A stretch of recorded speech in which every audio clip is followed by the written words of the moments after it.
پنجاب میں جو اس وقت آپ کی اور پاکستان مسلم لیگ نواز کے جو ایشوز آ رہے ہیں، بالخصوص اگر بات کی جائے سدرن پنجاب کی علی موسیٰ گیلانی صاحب بھی بات کرتے ہیں اور بیوروکریسی کے حوالے سے بڑے ایشوز ہیں، اس پہ پی ٹی آئی بڑی خوش ہوتی ہے. پی ٹی آئی سوچتی ہے کہ یہ شاید ہمارے لیے کوئی سپیس نکل سکتی ہے اور ہم پیپلز پارٹی کے ساتھ مل کے ہم شاید کچھ چیزیں وہاں پہ ٹاپل کر سکتے ہیں، نظام ٹاپل کر سکتے ہیں.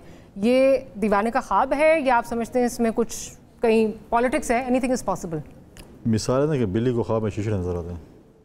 تو بات یہ ہے کہ مجھے نہیں لگتا کہ ہم کچھ اس کے ساتھ کر سکتے ہیں. دیکھیں جب آپ الائنس میں حکومت میں ہوتے ہیں، اتحاد میں، تو آپ کے پاس بہت سے مسائل ہوتے ہیں. کبھی آپ کسی ایشو پہ اکٹھے ہوتے ہیں، کبھی آپ ایشوز پہ جو ہے وہ آپ کے فاصلے بڑھتے ہیں. 2008 سے 13 تک ہمارے الائنس تھا، ہمارے ساتھ پی ایم ایل این تھی، 6 مہینے بعد چھوڑ گئی تھی. 6 مہینے بعد چھوڑ گئی تھی. پنجاب میں ان کے ساتھ تھے، باقی ہمارے ساتھ اتحادی تھے. اے این پی اور ایم کیو ایم کا آپس میں مطلب ہے کہ کیا کچھ چل رہا تھا، ہمارے ساتھ اتحاد تھے، باقی ایسے ایشوز تھے. تو اسی طریقے سے ہمارا manifesto P M L N کے مینیفیسٹو میں فرق ہے. کہیں پہ ہمارے ایشوز اکٹھے ہوتے ہیں، ہم اکٹھے ہو جاتے ہیں، کہیں پہ ہمارا ڈفرینس ہے. اب سپوز میں ایک علاقے میں پیپلز پارٹی سے ہوں، وہاں سے پی ایم ایل این ہے. اب پی ایم ایل این والے کی خواہش ہے کہ میری حکومت ہے تو میرے کام ہوں گے، میں کہتا ہوں کہ میرا اتحاد ہے تو میرے کام کریں گے. تو وہاں پر پارٹیز کو بڑی مشکلات کا سامنا کرنا پڑتا ہے اور اس میں لگی ہوئی ہمارے اس پہ جو ہے ہماری کمیٹی وہاں پر بھی بنی ہوئی اور آپس میں بیٹھتے ہیں. کہیں پہ ہم اکٹھے ہو جاتے ہیں، کہیں پہ لڑ لیتے ہیں، کہیں پھر اکٹھے ہو جاتے ہیں. تو یہ چیزیں وہ لو ہیٹ افیئر چلتا رہے گا، لیکن ڈیورس نہیں ہوگی میرا. صوبے کے فنڈز ہیں جو رکے ہوئے ہیں، جیسے وہ ہائیڈل کا کہتے ہیں یا دوسرے جو فنڈز ہیں، اس میں وہ تو ایک ان کا جینیون ریزن ہے. ٹھیک ہے، اگر وہ کہیں مطلب آپ جس طرح بات کر رہے ہیں وہ کہیں اور لگا رہے ہیں، وہ ایک اور بات ہے. پرائیورٹیز کا فقدان ہے وہ نظر آتا ہے. ہیونگ سیڈ دیٹ، جو رکی ہوئی پیمنٹس رکی ہوئی ہیں وہ ملنی نہیں چاہیے. اگر آپ ایسے کامیڈی شو کے ذریعے مانگے تو نہیں ملے گی. آپ کو میں بولوں کہ میں نے آپ کے شو پہ آنا ہے فار ایگزامپل، اور میں بولوں گا نہیں آپ کے کسی اور نے بھی مجھے آپ کے شو پہ بلانا ہے. دو طریقے ہیں نا. تو پہلے والا طریقہ ٹھیک تھا یا دوسرے والا ٹھیک تھا؟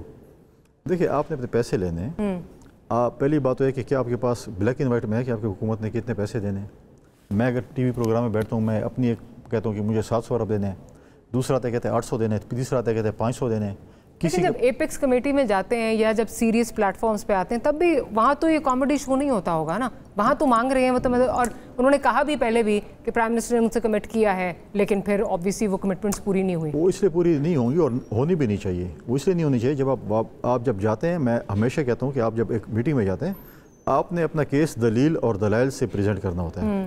لیکن باہر آ کے آپ جب اسی وقت پرائم منسٹر کو گالیں بھی نکال گے، تمہارا باپ بھی مجھے دے گا تو پھر کون آپ کو دے گا؟ پھر جاؤ تکڑے ہو جاؤ. انہوں نے تو دیکھیں C M house, president house, prime minister house, governor house کو یونیورسٹی بنا تھا.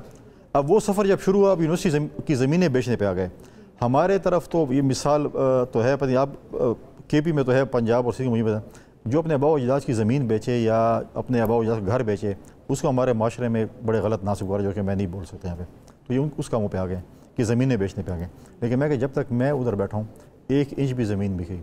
آپ مجھے بتائیں کہ آپ کی 34 یونیورسٹیاں ہیں، 26 میں وائس چانسلرز نہیں ہیں، 3 ارب روپے صرف آپ نے رکھے ہیں.